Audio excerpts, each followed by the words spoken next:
Hello everyone and welcome back to style tonight. अब तक गो language की सीरीज़ में हमने काफ़ी सारी वीडियोस कवर करी है और काफ़ी लेट करी थी। ये सीरीज़ थोड़ी सी बीच में अटक गई, for which I am very very sorry to everyone. बहुत कमेंट्स आते हैं, एवरीवन इज आस्किंग कि कब इस सीरीज़ को पूरा करोगे, तो वो टाइम आ गया है। यस, मैं करना बहुत टाइम से जाता था, बट ट्रस्ट मी बिल्कुल टाइम नहीं लगता। There are so many things going on right now. Instagram पे, यूट्यूब पे रिएक्ट.जेएस की सीरीज चल रही है, जावास्क्रिप्ट की सीरीज चल रही है, जिसमें ये थोड़ा पीछे रह गई। बट अब मैंने डिसाइड किया कि इस सीरीज को कंप्लीट करना ही करना है। तो अब अगले कुछ दिनों में आप देखेंगे गो लैंग्वेज की एक बेसिक सीरीज, जो एक बेसिक डायरेक्शन है ना, एक बेसिक सीरीज कंप्लीट कर देंगे, जिसमें हम सारा कुछ गो लैंग्वेज से रिलेटेड पढ़ लेंगे। And then we will start on with the season 2, जिसमें कि हम इंप्लीमेंटेशन देखेंगे कि गो लैंग्वेज को यूज करके आप क्या क्या कर सकते हैं, क्या क्या बना सकते हैं। थोड़ा एडवांस स्टेज पे जाएंगे। तो इस वीडियो को एक तरह से छोटा रखूंगा। इस वीडियो में एक कॉन्सेप्ट बताना था जहां से मैं रीस्टार्ट करना चाहता था गो लैंग्वेज की सीरीज को। तो इस वीडियो में हम बात करने वाले हैं शैडोइंग ऑफ नेम्स की।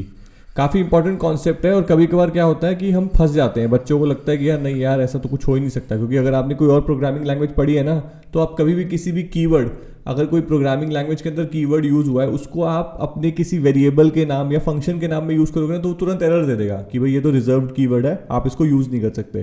पर गो लैंग्वेज थोड़ा लीनियंट है। यस, गो लैंग्वेज एक तरह से जावास्क्रिप्ट की तरह है, आप कुछ भी कर लो, वो कोई दिक्कत ज़्यादा पेश करती नहीं। वो बोलते चलो यार करने दो, कोई बात नहीं। बट ऐसी चीज़ें कभी कभार ना गड़बड़ कर देती हैं, क्योंकि if you are programming language which is too lenient, तो अगर आप पे कोई आपको यूज़ करके कोई बड़ा प्रोग्राम लिख रहा है और थोड़ा सा वो ज़्यादा ध्यान नहीं दे रहा, तो इस तरह की प्रॉब्लम्स जो है ना वो जल्दी से अराइज होने लग जाती हैं। यस, गो लैंग्वेज ने एक तरह से फीचर दिया है कि चलो यार कोई बात नहीं, why be too restrictive, but for a beginner you should know कि इस तरह की दिक्कतें आ सकती हैं। दिक्कत क्या है मैं आपको बताता हूँ। तो देखो, यहाँ पे हमने FMT पैकेज के बारे में हमने बहुत बात करी है, और अगर आप गो लैंग्वेज सीख रहे हो तो आपको पता ही होगा FMT package is a very important package. Println वगैरह जो भी फंक्शंस है, फॉर्मेटिंग के, इनपुट आउटपुट के जो फंक्शंस है, वो इसी पैकेज में अवेलेबल है। तो अगर मैं क्या करूँ, एक वेरिएबल बनाऊँ वैर FMT स्ट्रिंग टाइप का, और इसकी वैल्यू रख दूँ आई लव स्टडी टुनाइट। अब आप कहोगे यार ऐसा कैसे कर सकते हो, FMT तो जो है वो पैकेज का नाम है। यस, ऐसा हमें करना नहीं चाहिए, बट हम कर सकते हैं, और गो लैंग्वेज आपको कोई एरर नहीं देगा। दिक्कत क्या होगी, जब आप fmt.println को यूज करने लगोगे ना, तब गो लैंग्वेज बोलेगा कि अरे यार ये FMT तो एक वेरिएबल है, इस पे .println कहाँ से कॉल कर रहे हो, ये तो पॉसिबल ही नहीं है। तो वो इशू आ जाएगा। ऑन दी अदर हैंड, अगर मैं मान लो यहाँ पे एक लॉग पैकेज को भी इंपोर्ट कर लेता हूँ, FMT को छोड़ो लॉग को ही कर लेता हूँ, या चलो FMT को भी रखते हैं और लॉग को भी साथ में रखते हैं, तभी तो मजा आएगा।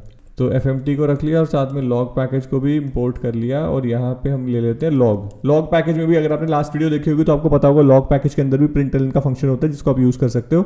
अगर अब मैं इसको यहाँ पे प्रिंट करा देता हूँ अपने FMT वेरिएबल को, अगर मैं रन करूँगा तो आप देखेंगे इसे बोला imported and not use FMT। चलो FMT को हटा देते हैं, लो रन करा और यहाँ पे आ गया आई लव स्टाइल टुनाइट। तो FMT जो कि एक रिजर्व कीवर्ड है, जो कि एक स्टैंडर्ड पैकेज है जो गो लैंग्वेज के अंदर अवेलेबल है, उसको मैंने एज अ वेरिएबल नेम की तरह यूज कर लिया।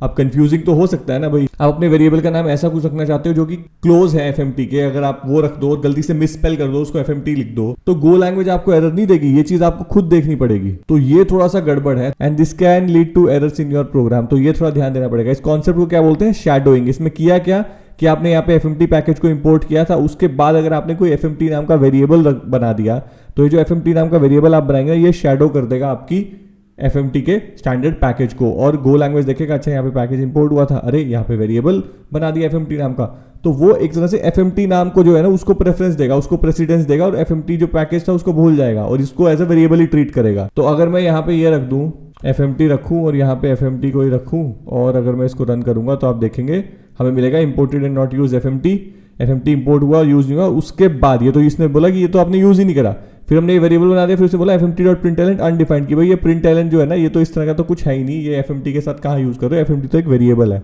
So this is something very tricky, और जिसके लिए आपको केयरफुल होना पड़ेगा। And this concept is called shadowing of names. Shadowing in the sense कि एक तरह से परछाई आ गई पुराने वाले जो मेन है उस चीज के ऊपर। FMT एक स्टैंडर्ड पैकेज था, इस FMT वेरिएबल ने उसको शैडो कर दिया, तो प्रेफरेंस मिली इस FMT वेरिएबल को।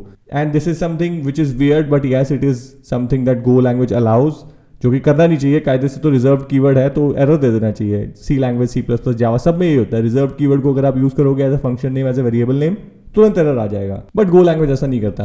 खैर जो भी है, बस पॉइंट है इतना है कि आपको पता होना चाहिए इस तरह की चीजें हो सकती हैं एंड इसको आपको अवॉइड करना चाहिए। तो इस वीडियो में सिर्फ शैडोइंग के बारे में बात करनी थी, इस वीडियो को यहीं पे एंड करते हैं। अगर आपने गो लैंग्वेज की सीरीज प्रॉपर्ली देखी है तो आपको पता होगा कि गो लैंग्वेज का कोर्स भी है StudyTonight पे अवेलेबल, जो कि इंटरेक्टिव कोर्स है। वीडियोस नहीं है वहाँ पे, बहुत लोग मेरे को एनरोल करके बोलते हैं कि अरे सर उसमें तो वीडियोस ही नहीं है। वीडियोस नहीं है, वीडियोस यूट्यूब पे देख लो।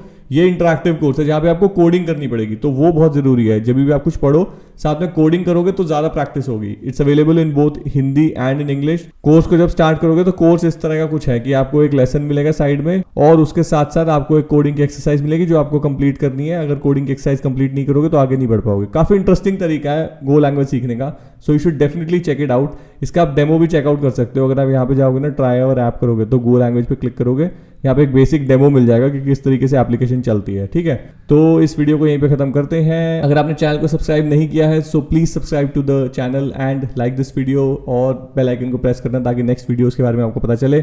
नेक्स्ट वीडियोस बहुत जल्दी आने वाली हैं। इसके साथ ही लगातार मैं सोच रहा हूँ गो लैंग्वेज की सीरीज को खत्म करते हैं। Thank you so much for watching the video, see you in the next one.